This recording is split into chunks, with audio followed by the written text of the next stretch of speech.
Hey guys, I'm Dan from ShastaBubba Adventures, and I am currently on my trip to Scapegoat Mountain in Half Moon Park. But I wanted to pause a moment and take this opportunity just to show you how I pack my pack with the hopes that it will help you to become more practical and efficient and having a system in packing your own pack quickly and logically. So if you like this video, then please consider subscribing, because there'll be a lot more how-to videos as well as gear reviews and trip reports. And if you subscribe, then you just don't miss out on those upcoming episodes. So thanks for watching. So the first thing I like to do is just to lay out all the gear on either side of my pack and divide it up by what goes outside the pack in all of the pockets and what goes inside the pack. And then that just helps me to put it all together quickly. So I should start by saying that there's two rules that I violate in my packing. The first is that a lot of the old guidebooks, at least, always said pack the heaviest stuff towards the bottom, and that shifts most of the weight towards the hips. I actually have a completely different rule, which is I try to pack things in terms of how likely I am to need them and access them during the day. So the things that I'm almost certainly not to need go in the bottom of the pack, and then progressively up through the pack, the more likely I am to need it goes closer to the top. So that's one rule. The second rule is, especially for ultralight backpackers, usually they talk about not using stuff sacks, particularly with the quilt or sleeping bag.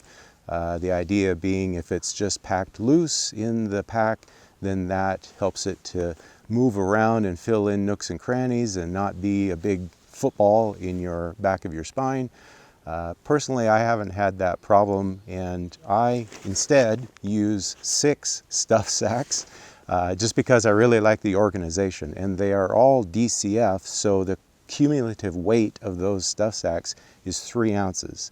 I can handle 3 ounces for the benefit of the organization, and I'll walk you through that as we pack. So the first one is this roll top DCF from Mountain Laurel Designs, and my pack is nearly waterproof because that's DCF too. It's the Wind Rider from HMG. But no pack is completely waterproof, and if I was in an all-day downpour, there's chances are pretty good that I'm going to get a little bit of water in the pack, and if my quilt is in the bottom of the pack, that's what's going to get wet. So just for a little extra security, I like to use this DCF bag, stuff sack, to protect it. So in this bag I have my quilt and also a down pillow, and I'll put the name of the company that makes that down pillow in the titles here because I can't remember it right now, but they do really good work, and I actually have some down pants by them too that are awesome. So I like to compress this, and what I found is if I just give a couple of light turns, then I can squeeze all the air out.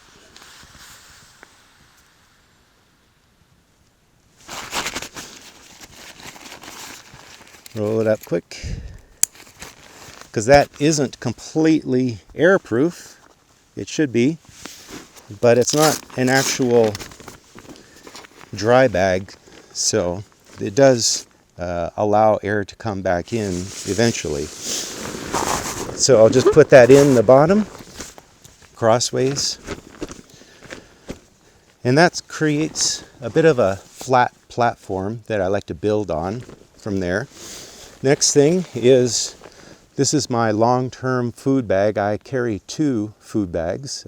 First is if I'm on a multiple day trip, then the stuff for on the further days goes in this, and the actual things that I need for that one day are in this bag, and then this will go on the outside and be more accessible. So since I have everything that I need for the day in that food bag, this one can go in the bottom. And this is a roll top also, which makes great for hanging and staying dry if it got rained on. So normally I would roll and attach that, and that makes it easy to hang. But if I'm not expecting rain, it actually packs better flat without it being closed. And there is a Velcro. This I got from Z-Packs, by the way. It's an awesome food bag. And then I can build on that platform with the sleeping pad. And this is a trash compactor bag that a lot of people use to keep things dry inside their pack instead of having a pack cover. Since I don't actually need that for that reason, but I still bring it because of this is a little tap that Thermarest made for a while, and I think they quit making them, but if we all begged them to bring it back, that would be awesome. It just attaches, you just make a little hole in the corner of the bag, and then you can fill it just like you fill a pack raft, getting air into it like that and then rolling it up, and it fills the sleeping pad in about 4 of those bagfuls. It's really efficient and wonderful breath saver. And if I was having an all-day downpour, I could put some of my other vulnerable things like my puffy in that bag too to protect it. Tyvek ground cloth, and this is my cozy for food.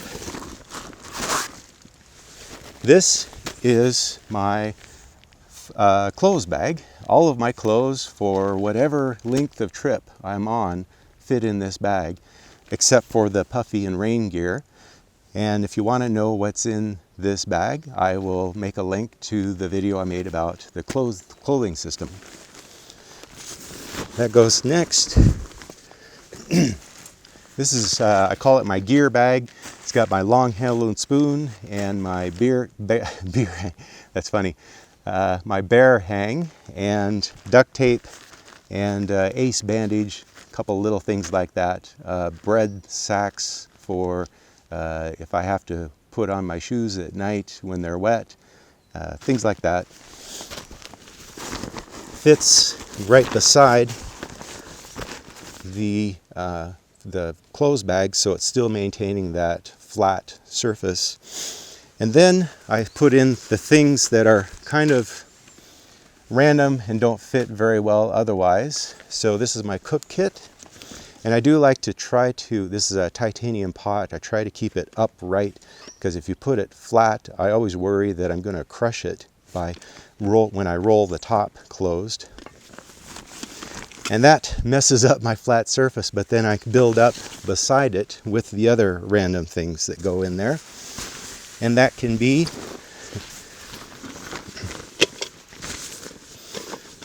the raincoat. If I'm, it's a beautiful blue sky day today, I don't expect rain, so that can go in beside there. And this is my wind shirt. Again, if I was heading for a summit, I would keep this on the outside, so it would be really handy. But if I'm not expecting to use it, that can go in beside the cook pot too. There's my rain skirt, fill in there. And then the puffy goes in top, because that's probably one of the first things I'm going to want to grab when I get to camp. If I'm getting to camp when the sun is starting to go down, it's starting to get cold. On the very top goes the shelter. Now, you might wonder, why is the shelter on the top when it's the last thing that I would need during the day? But actually, most times there's condensation in the shelter from the last night. So I like to have it on top so it's easy to access when I stop for lunch and want to lay it out to dry it out. And it's also kind of an emergency measure if there was a severe storm that came up and I had to weather that. I could grab that quickly and throw that up.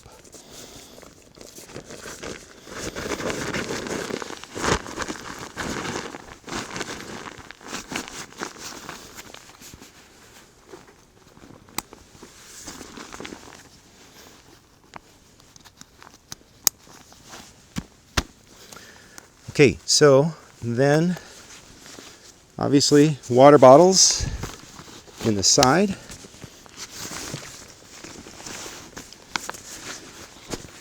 Normally I would put my backpacking tripod also right here in this pocket here and cinch that down. Obviously I'm using it at the moment.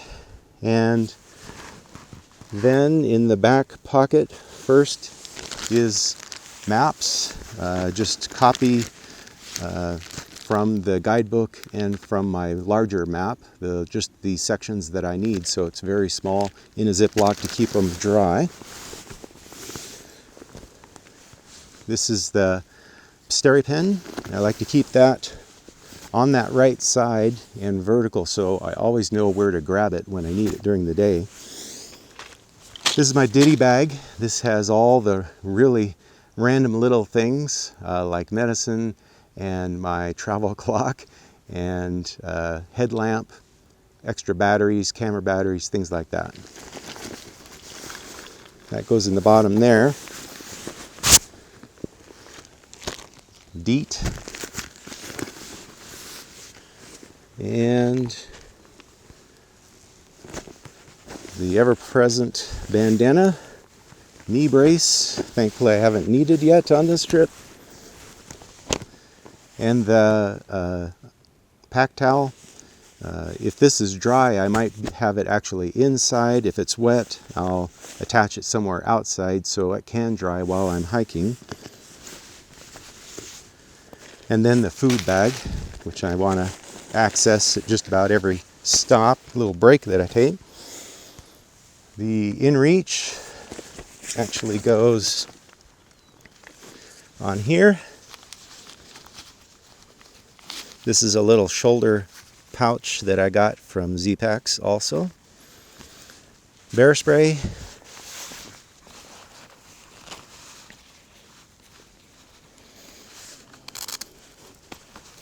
Normally my camera would go, in here, so it's very quickly accessible. And in this pouch, I keep chapstick and lighter just in case, my knife, and the sunscreen. Sit pad goes on top.